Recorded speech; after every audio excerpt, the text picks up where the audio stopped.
Is the 6.5 Creedmoor as ineffective as some people say, or as good as what other people say? Today we are testing 4 different bullets on ballistics gel from the 6.5 Creedmoor.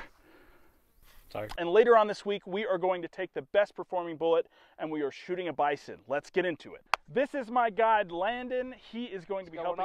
Yeah, he's going to be helping me with this video today. We're going to shoot the 6.5 Creedmoor at some ballistic gel. We're back at about 200 yards now. He has guided for elk and deer and antelope for people that have shot with a 6.5 Creedmoor. So throughout this, we're going to stop. We're going to talk about what we've seen as far as ballistic performance on animals as well.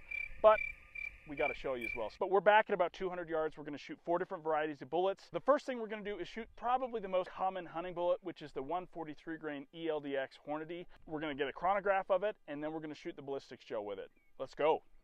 200 yards ballistics gel. Here we go.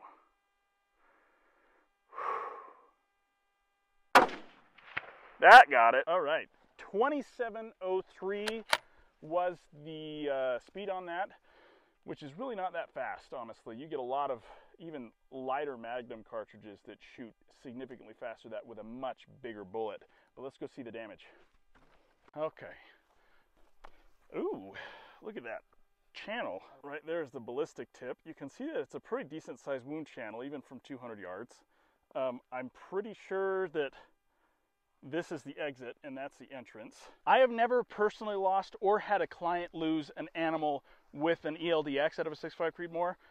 And in fact, the cameraman that's filming this, Griffin, right now, he shot an elk in a field, about 180 yard shot, and it died faster than most elk I've seen shot with a Magnum cartridge. So most of it has to do with shot placement. Let's get on to the next one. All right, next up, the 129 CX. If it's a full copper bullet, let's send her down.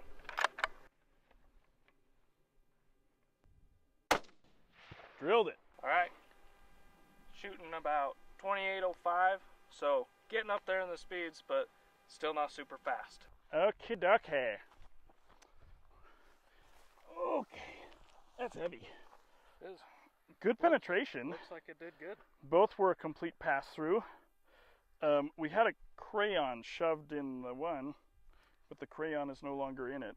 But I'm assuming that's where it was because we created a much bigger hole. But so if that was it, then that is the copper performance on the bottom right there. You can see red tip right there.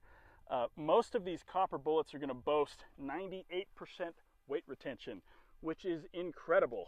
That's a lot of weight retention, and usually that transfers into extreme penetration as well. And I shot a bear a few years ago with a full copper bullet at about the limit of what I'd recommend with a 6.5 Creedmoor. It was 450 yards, and that bullet went right through the bear and killed the bear with about 50 yards. So good. I found the crayon that was in the ballistics gel. It flew about 10 feet, landed in the creek that's right in front of it. We'll shove it back in there and hope it stays this time. I was talking to a friend of mine, Joseph Von Benedict from the Backcountry Hunting Podcast, and he talked to a guy from Texas that runs blood dogs, and he asked him what cartridge was the one that he had to trace the most animals with. And he said it was 83% 6.5 Creedmoor. When Joseph asked him why he thought that was, he said it used to be the 243 that was the cartridge that wounded all the animals, but the 6.5 Creedmoor, it is the new hunter cartridge. It's the new beginner hunter cartridge, and so a lot of it has to do with poor shot placement because of a lack of experience with firearms in general. You know, it's something to think about. Are you ready? Yes. When you clean the lens, it looks a little dirty. Just take your shirt and wipe it. Hello. Camera. Can you see my pinky? Next up is the 125 grain Extreme Point from Winchester. This is a ballistic tip. It's made more for like whitetail at shorter ranges, but this is 200 yards. We'll just see how it works. 125 grain Winchester XP. As I tiptoe through the tulips. That got it.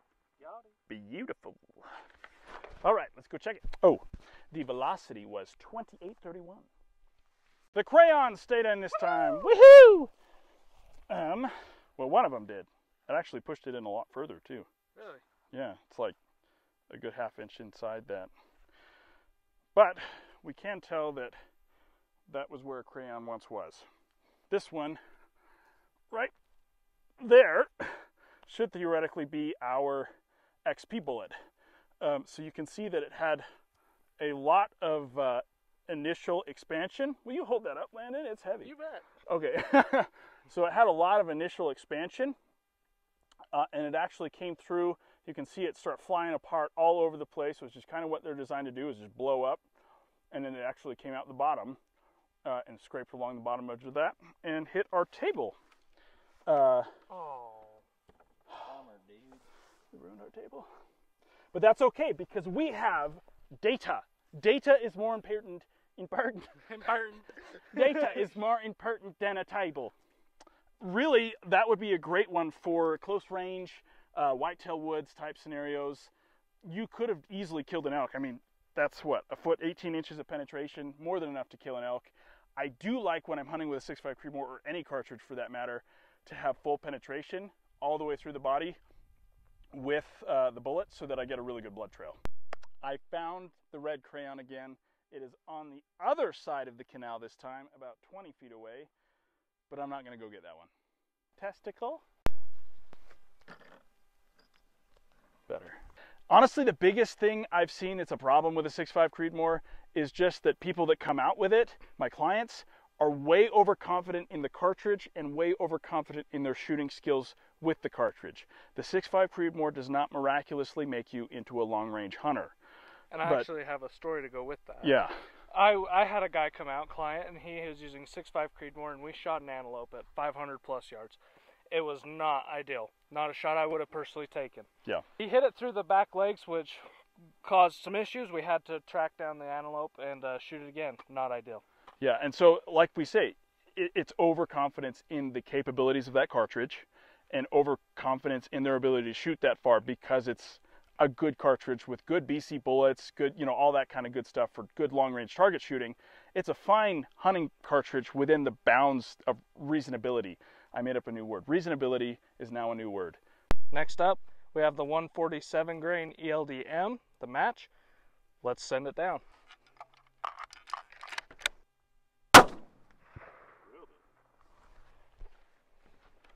Whew.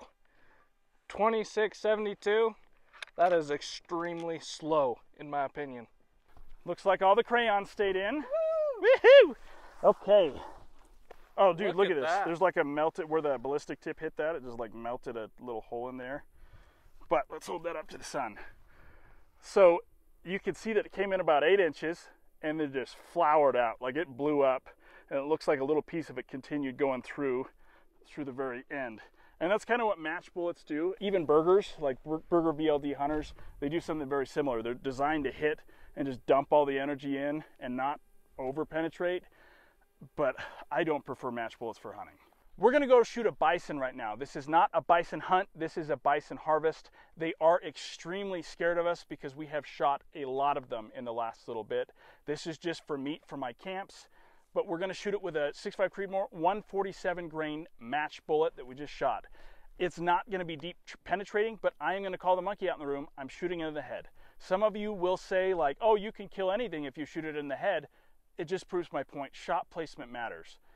I'm not going to shoot it in the body because buffalo are like 2.5 feet thick. These have all proved that they are capable of shooting 18 inches or more into an animal. And so each one of these would be sufficient with an elk, a deer, out to reasonable hunting ranges. There is a big difference between sufficiency though and optimization in cartridges. The 6.5 Creedmoor has shown that it's going to be completely sufficient to kill elk and deer and even moose at reasonable hunting ranges. But is there a better hammer to drive the nail into the coffin? 100%. You're going to have a much better optimized cartridge for what you're going to be doing. 300 Magnum cartridges, 7 Magnum cartridges, even the 6.8 Western. All of those are going to be better than the 6.5 Creedmoor. But if all you have is a 6.5 Creedmoor, come out and hunt. Just realize your limitations and be ethical. Let's go out and shoot a bison. Maybe. I can see better now. Here. Still far right? No. That's a cow on the far right, isn't it? Yeah. You ready? You landing? You filming? Yeah, I'm good. There you go. Down. That got it deader than dead. That was very dead. Thanks for watching today's video. Trust the process, be a man, learn to hunt.